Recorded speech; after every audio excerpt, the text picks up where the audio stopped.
ముప్పై మున్సిపాలిటీలకు పోలింగ్ ముగిసింది. 3 గంటల వరకు 65% పైగా పోలింగ్ నమోదైంది. చాలా చోట్ల బీఆర్ఎస్ వర్సెస్ కాంగ్రెస్ గా మారింది సిచ్యువేషన్. బాహాబాహికి దిగారు. ఇంకొన్ని చోట్ల పోలీసులకు బీఆర్ఎస్ కు మధ్య వాగ్వాదం జరిగింది.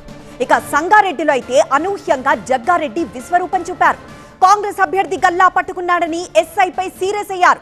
కరీంనగర్ లో పోలీసు వాహనం నుంచి బీఆర్ఎస్ నేతను తీసుకువెళ్లారు గంగుల కమలాకర్. అన్యాయంగా బీఆర్ఎస్ శ్రేణులను అరెస్ట్ చేస్తున్నారని ఫైర్ అయ్యారు. నిజామాబాద్ లో అధికారుల తీరుపై ఎంపీ అరవింద్ ఆగ్రహం వ్యక్తం చేశారు. రిగ్గింగ్ జరుగుతున్నా పట్టించుకోవట్లేదంటూ మండిపడ్డారు. ఇటు నల్గొండ కార్పొరేషన్ ఎన్నికల్లోనూ ఉద్రిక్తత తలెత్తింది. 32వ డివిజన్ లో ఓటు వేసేందుకు వెళ్లిన బీఆర్ఎస్ నేతలను పోలీసులు అరెస్ట్ చేశారంటూ మాజీ ఎమ్మెల్యే కంచర్ల భూపాల్ రెడ్డి రచ్చరచ్చ చేశారు. పోలీసులు కాంగ్రెస్ కు అనుకూలంగా వ్యవహరిస్తున్నారని నిప్పులు జరిగారు.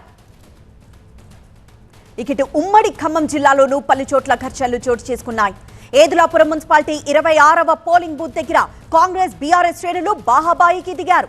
ఓటర్లను ప్రలోభ పెడుతున్నారంటూ ఇరు వర్గాల మధ్య ఘర్షణ చోటు చేసుకుంది. అలాగే కొత్తగూడెం కార్పొరేషన్ పరిధిలోని పాల్వంచలోనూ టెన్షన్ వాతావరణం నెలకొంది. 47వ డివిజన్ దగ్గర ఒక మహిళ ఓటు విషయంలో బీఆర్ఎస్ కాంగ్రెస్ మధ్య గొడవ జరిగింది. సీన్లోకి ఎంటర్ అయిన పోలీసులు ఇరు వర్గాలను చెదరగొట్టారు. నిర్మల్ జిల్లా భైంసాలో దొంగ ఓట్లు కలకలం రేగింది. 11వ వార్డులో బూర్ఖాలు వేసుకొని వచ్చి దొంగ ఓట్లు వేస్తున్నారని కాంగ్రెస్ శ్రేణులు ఆందోళనకు దిగారు. ఇటు కరీంనగర్ 58వ డివిజన్లో ఉద్రిక్తత చోటు చేసుకుంది. కాంగ్రెస్ శ్రేణులు దొంగ ఓట్లు వేసి వెళ్లిపోతున్నారని బీజేపీ నిరసనకు దిగడంతో వాళ్లను చెదరగొట్టారు పోలీసులు.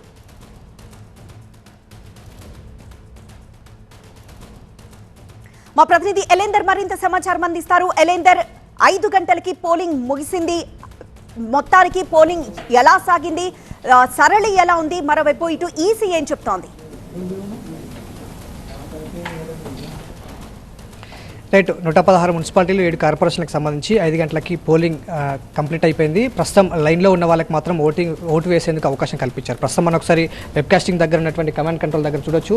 ప్రతి పోలింగ్ స్టేషన్లో కూడా మ్యాక్సిమం 95% వరకు కూడా పోలింగ్ కంప్లీట్ అయిపోయింది. 1-2 చోట్ల మాత్రమే లైన్లలో ఉన్న వాళ్ళకి ఓటు వేసేందుకు అవకాశం కల్పిస్తుంది. ప్రస్తుతం మనం చూడొచ్చు చాలా వరకు కూడా బ్యాలెట్ బాక్స్ను స్ట్రాంగ్ రూమ్లోకి తరలించేందుకు సిద్ధమవుతున్నటువంటి పరిస్థితులే మనకు కనిపిస్తున్నాయి. ఇటు కరీంనగర్ మున్సిపాలిటీకి సంబంధించినటువంటి నెంబర్ 14 దగ్గర కావచ్చు, అదేవిధంగా ఇదంతా కూడా కరీంనగర్ సంబంధించినటువంటి స్క్రీన్ కనిపిస్తుంది. ఇటు నిజామాబాద్ సంబంధించినటువంటి మున్సిపాలిటీకి సంబంధించినటువంటి పోలింగ్ స్టేషన్లో పరిస్థితి కనిపిస్తుంది. సో చాలా చోట్ల ఇదే పరిస్థితి. మొత్తానికి పోలింగ్ కంప్లీట్ అయిపోయింది. సో ప్రస్తుతం ఉదయం నుంచి కూడా కొన్ని చోట్ల చెదురుముదురు ఘటనలు అయితే జరిగినటువంటి నేపథ్యంలో చాలా వరకు కంప్లైంట్స్ కూడా వచ్చాయి. వాటిని అక్కడటువంటి పోలీసు అధికారులు కావచ్చు, అక్కడటువంటి రిటర్నింగ్ అధికారుల జోక్యంతో చిన్న చిన్న ఘటనలు కూడా సాల్వ్ చేశామని అధికారులు చెప్తున్నారు. ఎక్కడ రీపోలింగ్ జరిగేటువంటి అవకాశం లేదు అనేది అధికారులు చెప్తున్నారు. సో దీనికి సంబంధించి అంటే పోలింగ్ పర్సెంటేజ్ సంబంధించి మనం గమనిస్తే 3 గంటల వరకు మనకంతున్నటువంటి సమాచారం వరకు 62% పోలింగ్ శాతం నమోదైతే ఇది 2 అవర్స్ అంటే 5 వరకు కూడా ఇంకొక 10% ఇంక్రీజ్ అయినా దాదాపుగా 70-75% వరకు కూడా పోలింగ్ శాతం నమోదయ్యేందుకు అవకాశం ఉన్నట్టుగా చెప్తుంది. గతంతో పోల్చుకుంటే ఈసారి ఓవరాల్ మున్సిపాలిటీ సంబంధించినటువంటి ఎన్నికలకు సంబంధించి పర్సంటేజ్ పెరిగిందనే చెప్పుకోవాలి. అయితే మున్సిపాలిటీలతో పోల్చుకుంటే కార్పొరేషన్లకు సంబంధించి అంటే 7 కార్పొరేషన్లకు సంబంధించి కూడా ఎన్నికలు జరుగుతున్నటువంటి నేపథ్యంలో 7 కార్పొరేషన్లో పోలింగ్ పర్సంటేజ్ అనేది కొంత తగ్గింది. మున్సిపాలిటీతో పోల్చుకుంటే కార్పొరేషన్లో తగ్గింది. సో వీటికి సంబంధించి ఇంకా ఓవరాల్ డేటా అనేది మరొక హాఫ్ అన్ అవర్లో, ఎందుకంటే పూర్తయినటువంటి డేటా అంతా కూడా జిల్లాల వారీగా అంటే మున్సిపాలిటీల వారీగా జిల్లా అధికారికి ఎన్నికల అధికారికి డేటా ఇచ్చిన తర్వాత అక్కడి నుంచి ఎన్నికల కమిషన్కి డేటా వస్తుంది. సో మరొక హాఫ్ అన్ అవర్లో పూర్తి డేటా ఎన్నికలకు సంబంధించి ఎంత పోలింగ్ పర్సెంటేజ్ నమోదైన అంశాలకు సంబంధించి క్లారిటీ వచ్చే అవకాశం అయితే ఉంది. సో గతంతో పోల్చుకుంటే ఈసారి ఎన్నికలకు సంబంధించి పోలింగ్ పర్సెంటేజ్ పెరిగింది. ఓటర్లలో అవగాహన పెరిగింది, ఓటింగ్ పర్సెంటేజ్ కూడా పెరిగింది అనేది అధికారులు చెప్తున్నారు. అయితే చెదురుముదురు ఘటనలకు సంబంధించి అన్ని చోట్ల ఎక్కడైతే కంప్లైంట్స్ రేజ్ అయ్యాయో అన్నిటికి సంబంధించి పోలీసులు కంప్లైంట్లు నమోదు చేసుకుని వాళ్ళకి సంబంధించినటువంటి సార్ట్అవుట్ చేసే పనిలో పడ్డారు.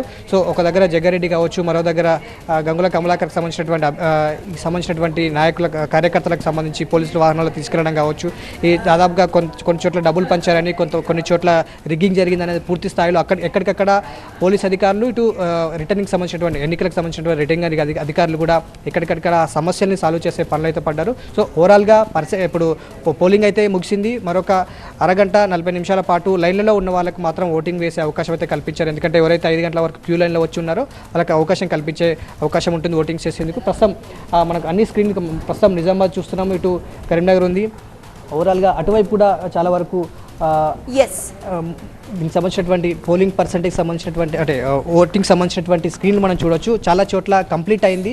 1-2 ప్లేస్లో మాత్రమే లైన్లలో ఉన్న వాళ్ళకు ఓటింగ్ వేసే అవకాశం అయితే ఉంది. సో ఓవరాల్గా మరికొంత అప్డేట్ అయితే వచ్చే అవకాశం ఉంది. అంటే ఒక హాఫ్ అన్ అవర్లో ఓవరాల్ పోలింగ్ పర్సెంటేజ్ అప్డేట్ అయితే మరికొంతసేపట్లో రావాల్సి ఉంది.